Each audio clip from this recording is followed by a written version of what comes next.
Bonjour à tous. Nous allons continuer notre exploration du discernement à travers l'écoute, la réflexion et la méditation. La dernière fois, nous avons expliqué ce qu'est l'écoute, comment aborder ce processus-là, qui est appelé aussi l'étude. Et cette fois, nous allons explorer un peu plus en avant la réflexion, la dimension de réflexion. Et on va partir de ce que dit Shamar Rinpoche.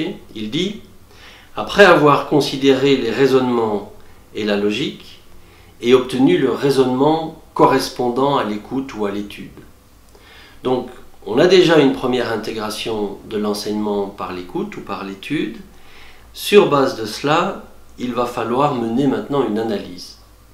Il va falloir se demander ce que l'on comprend vraiment de ce qui est dit, mettre les différents enseignements en lien les uns avec les autres, bien comprendre au-delà des mots le sens de chacune des propositions et des notions.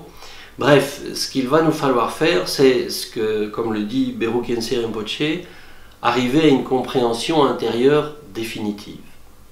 Cette dimension de réflexion, elle est essentielle parce que c'est ça qui va nous permettre une réelle compréhension. En effet, vous connaissez tous cette citation du Bouddha, « Ne croyez pas l'enseignement parce que c'est moi qui le dis ou par respect pour moi, mais vérifiez par vous-même. » Et cet aspect-là est vraiment essentiel pour c'est ce qui fait que l'enseignement du Bouddha n'est pas dogmatique, mais naît vraiment d'un sens qui va naître de l'intérieur. D'ailleurs, Khenpo Chodrak Rinpoche, un grand érudit de notre lignée, explique que tout ce qui a été entendu doit être mis à l'épreuve de sa propre réflexion, en réfléchissant le sens par sa propre intelligence.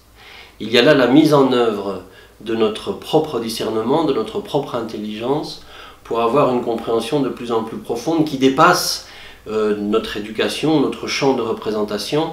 Il y a là quelque chose qui est du domaine de la découverte et de l'approfondissement. On voit donc ici que le doute fait partie de ce processus de réflexion.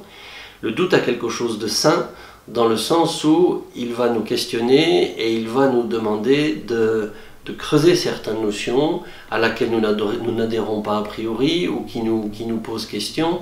Et c'est petit à petit par cette réflexion que l'on va avoir une deuxième étape après l'écoute et l'étude, la réflexion et la contemplation qui vont nous permettre une compréhension qu'on pourrait dire, ainsi que c'est dit dans les textes, définitive, c'est-à-dire une profonde compréhension de ce qui est dit au-delà même de mon propre champ de représentation.